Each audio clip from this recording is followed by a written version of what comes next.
क्या टल गया है अमेरिका और ईरान के बीच जंग का खतरा? क्या अमेरिकी राष्ट्रपति डोनाल्ड ट्रंप पर विश्वास किया जा सकता है?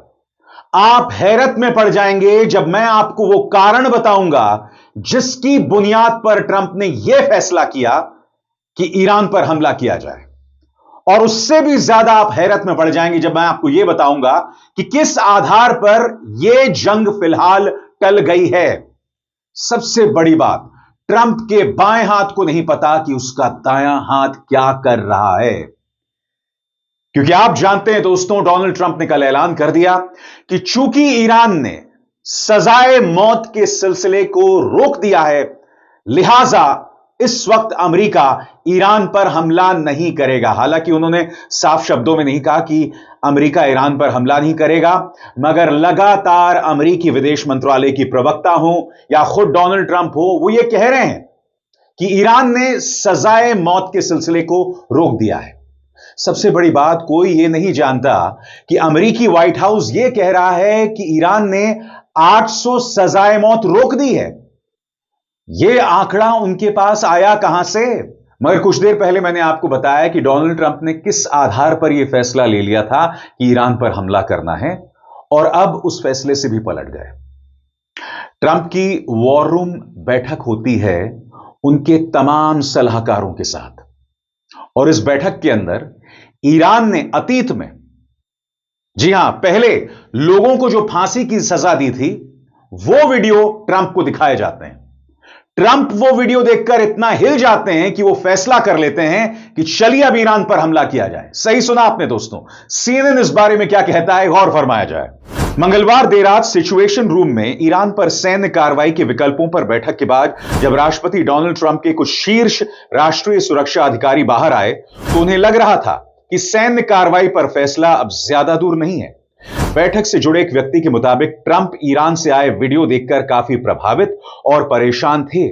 इन वीडियो में पहले की फांसी और बेहद डरावने दृश्य दिखाए गए, और उन्हें लगा कि प्रदर्शनकारियों पर शासन की क्रूर कार्रवाई के बीच ऐसे ही हालात फिर दोहराए जा सकते हैं।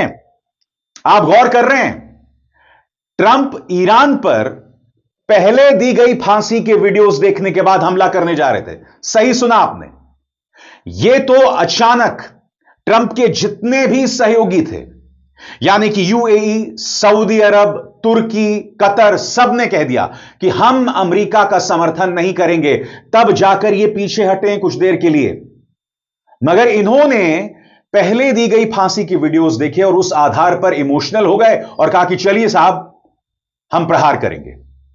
और सबसे बड़ा रहस्य, इरफान सुल्तानी, इस पर भी गौर किया जाए। ट्रंप को यह भी बताया गया कि ईरान एक हाई प्रोफाइल प्रदर्शनकारी 26 साल के इरफान सुल्तानी को फांसी देने की योजना बना रहा है। अमेरिकी विदेश मंत्रालय ने मंगलवार को कहा कि यह फांसी शुरू में 14 जनवरी को तय की गई थी। बैठक से परिचित एक सूत्र ने सीएनएन को बताया कि इस संभावना ने राष्ट्रपति को गहराई से विचलित कर दिया। इरफान सुल्तानी कौन है? इरफान सुल्तानी दोस्तों, सबसे बड़ी बात, यह जो इरफान सुल्तानी जिसके फांसी की सजा की बात की जा रही है, अब तक ईरान शासन ने औपचारिक तौर पर कहीं नहीं कहा कि हम इस व्यक्ति को फांसी देने वाले हैं। यह 26 साल का हाई प्रोफाइल प्रदर्शनकारी है। किसी अदालत ने फांसी की सजा नहीं सुनाई। बीबीसी फारसी इस बारे में क्या कहता है आपके स्क्रीन पर। बीबीसी फारसी सेवा के मुताबिक न्यायपालिका ने कहा, अगर मुकदमे के दौरान सुल्तानी पर आरोप साबित होते हैं और अदालत में कानूनी फैसला आता है तो कानून के हिसाब से जेल की सजा है। इस तरह के आरोपों के लिए कानून में मौत की सजा का प्रावधान ही नहीं है। यह बात वहां की अदालत कह रही है। अब ट्रंप इस व्यक्ति की प्रस्तावित फांसी से पहले या उसके बाद ईरान पर हमला करने जा रहे थे, जबकि अदालत यह कह रही है कि इन्होंने जो हरकत की है उसके लिए इन्हें जेल की सजा मिलेगी। और उसके बाद देखिए वेस्टर्न मीडिया क्या कह रहा था आपकी स्क्रीन पर। बुधवार को मानवाधिकार समूह हेगा ने कहा कि सुल्तानी के जीवन को लेकर फिक्र बनी हुई है, लेकिन अब परिवार से मिली जानकारी के मुताबिक उनकी फांसी को टाल दिया गया है। ईरान की सरकार इंटरनेट बंद कर चुकी है। ऐसे में इरफान जैसी स्थितियों में फंसे दूसरे लोगों की भी जानकारी मिलना मुश्किल हो गया है। हैगा के ओवियर शेखी ने बीबीसी को बताया कि सुल्तानी जैसे और भी मामले हैं। उन्होंने कहा कि ईरानी सरकार पिछले विरोध प्रदर्शनों की तुलना में इस बार तेजी से हिंसा को दबा रही है। सबसे बड़ी बात, व्हाइट हाउस यह दावा कर रहा है कि ईरान ने 800 लोगों की फांसी को टाल दिया है। अब यह 800 का आंकड़ा कहां से आया? सबसे बड़ी बात दोस्तों, आपको समझना पड़ेगा कि यह तमाम बहाने क्यों दिए जा रहे हैं, क्योंकि डोनाल्ड ट्रंप ने पूरे गाजे बाजे के साथ ऐलान कर दिया था, ईरान की जनता को कह दिया था कि मैं आ रहा हूं, तुम्हारी मदद के लिए आ रहा हूं, ईरान पर हमला करूंगा। मगर जैसे ही सहयोगियों ने हाथ खींच लिए, जैसे ही रूस और चाइना की तरफ से अंतिम चेतावनी आ गई, ट्रंप कुछ देर के लिए पीछे हट गए। मगर जैसे मैंने बताया ना, यह व्यक्ति मानसिक तौर पर असंतुलित है। Career strike group middle east की तरफ बढ़ाया जा चुका है, तो इनके दाएं हाथ को नहीं पता उनका बायां हाथ क्या कर रहा है। सबसे बड़ी बात, यह 800 का आंकड़ा आया कहां से और इस बारे में क्या जानकारी, इस पर गौर फरमाएं। व्हाइट हाउस ने दावा किया है कि ईरान ने करीब 800 लोगों की फांसी की सजा रोक दी है। यह जानकारी व्हाइट हाउस की प्रेस सेक्रेटरी कैरोलाइन लिविट ने दी। लिविट ने कहा, राष्ट्रपति ट्रंप और उनकी टीम ने ईरानी शासन को यह संदेश दिया है कि अगर हत्याएं जारी रहीं तो इसके गंभीर नतीजे होंगे। उन्होंने बताया, राष्ट्रपति को गुरुवार को यह जानकारी मिली कि शुक्रवार को होने वाली 800 फांसी की सजा को रोक दिया गया है। राष्ट्रपति और उनकी टीम इस स्थिति पर करीब से नजर रखे हुए है और राष्ट्रपति के लिए सभी विकल्प खुले हुए हैं, सभी विकल्प खुले हुए हैं। और यही वजह है कि एक करियर स्ट्राइक ग्रुप जो है वो मध्य पूर्व की तरफ भेज दिया गया है और यहीं पर भारत जैसे देशों का धर्म संकट जो है वो बढ़ जाता है। भारत ने अपने तमाम नागरिकों को नसीहत दे दी है कि वो लोग ईरान खाली कर दें और ऊपर से अब यह संदेश आया है। संदेश यह है कि तमाम जो भारतीय, गौर फरमाएं, तमाम जो भारतीय इस्राइल में रहते हैं वो भी इस्राइल छोड़ दें। यानी कि कहीं ना कहीं भारत ये मानता है कि हालात इस कदर बढ़ सकते हैं कि इस्राइल के कई ठिकानों पर भी हमले हो सकते हैं। गौर फरमाएं, भारत सरकार की तरफ से क्या एडवाइजरी, क्या सलाह जारी की गई है इस्राइल को लेकर।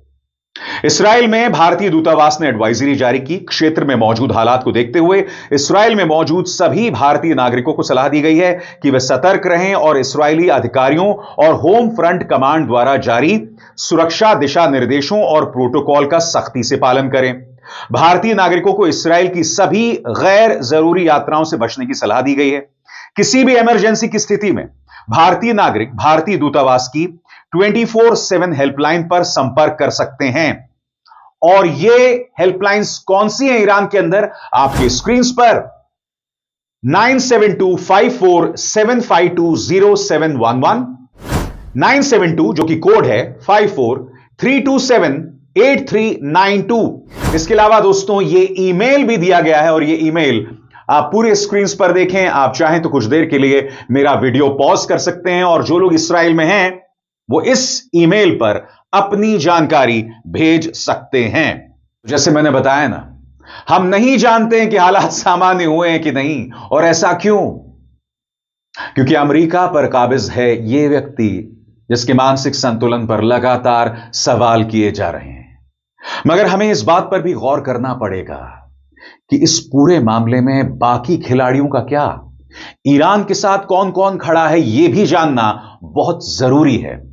तो याद कीजिएगा, पिछली बार जब ईरान के न्यूक्लियर साइट्स पर हमला हुआ था, तब चाहे रूस हो या चाइना, दोनों ने जुबानी तौर पर ईरान के लिए समर्थन जाहिर किया था। मगर इस बार रूस और चाइना दोनों सख्त तेवर अपना रहे हैं। क्या यह सख्त तेवर 2 कदम आगे भी जा सकते हैं? गौर फरमाएं, रूस और चीन ईरान के अहम साझेदार हैं और इनसे उम्मीद की जाती है कि अमेरिकी सैन्य कार्रवाई का खुलकर विरोध करेंगे। दोनों देश खुलकर विरोध भी कर रहे हैं, लेकिन जुबानी विरोध के अलावा कुछ भी नहीं। पिछले साल जून में जब अमेरिका ने इस्राइल के समर्थन में ईरान के परमाणु ठिकानों पर हमला किया था, तब भी रूस और चीन ने केवल जुबानी विरोध किया था। यह स्पष्ट है कि रूस के यूक्रेन पर हमले के बाद से मॉस्को और ईरान के बीच सहयोग गहराया है। ईरान ने ड्रोन और गोला बारूद की आपूर्ति की है, जबकि रूस ने आर्थिक और सैन्य संबंधों का विस्तार किया है। इससे दोनों देशों के बीच पारस्परिक निर्भरता यानी डिपेंडेंस बढ़ी है। रूस के लिए ईरान एक अहम साझेदार है जो पश्चिमी प्रभाव को सीमित करने में मदद करता है। इसके बावजूद ऐसा सहयोगी नहीं है जिसके लिए वो अमेरिका के साथ सीधे टकराव का जोखिम उठाए। रूस ने जून में भी ऐसा नहीं किया था। तो यह स्पष्ट है, रूस ईरान के लिए अमेरिका से सीधे टकराव का जोखिम नहीं लेगा। और गौर फरमाएं उनके विदेश मंत्रालय ने क्या बयान दिया था आपकी स्क्रीन पर।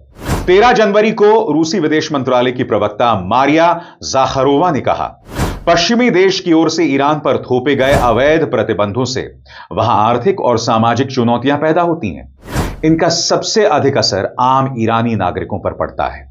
बाहरी ताकतें बढ़ते जन असंतोष का लाभ उठाकर ईरानी राज्य को अस्थिर करने और कमजोर करने की कोशिश कर रही हैं। तथाकथित कलर रेवोल्यूशन की बदनाम रणनीतियों का इस्तेमाल किया जा रहा है।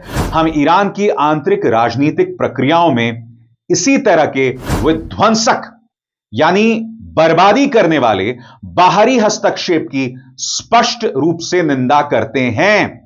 यह बात स्पष्ट हो जानी चाहिए, जब तक रूस पर हमला नहीं होगा, जब तक चाइना पर हमला नहीं होगा, यह देश सिर्फ जुबानी जमा खर्च करेंगे।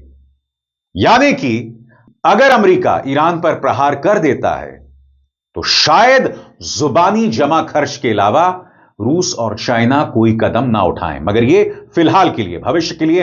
हालांकि इस बार कुछ तेवर अलग दिखाई दे रहे हैं। जैसे मैंने बताया, अमेरिका ने ईरान पर इसलिए हमला नहीं किया क्योंकि कतर, यूएई, सऊदी अरब, तुर्की इसका लगातार विरोध कर रहे थे। इनफैक्ट आपको याद होगा, तुर्की सरकार के प्रवक्ता ने भी बयान दिया था और उसमें उन्होंने इस्राएली सरकार को सख्त चेतावनी दी थी। और यह पहली बार है। सबसे बड़ी बात दोस्तों, ये जो तमाम इस्लामिक देश है ना, गजा में 60 से 70 हजार लोग मारे गए। इनमें से किसी ने भी कोई बहुत सख्त तेवर नहीं अपनाए। यानी कि बच्चे मारे जा रहे थे, औरतें मारी जा रही थी, मगर सिवाय जुबानी जमा खर्च के या जुबानी बयानबाजी के अलावा ये लोग कुछ नहीं कर पाए हैं। और मैं जानता हूं, मेरे इस कार्यक्रम को देखकर कुछ लोग असमंजस में पड़ गए होंगे क्योंकि यह मामला ही इतना पेचीदा है। और मैं आपके सामने सभी तथ्य रख रहा हूं, सारे फैक्ट्स रख रहा हूं परख कर।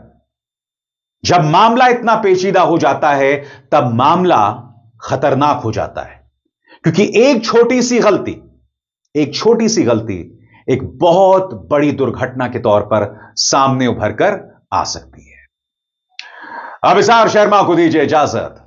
नमस्कार।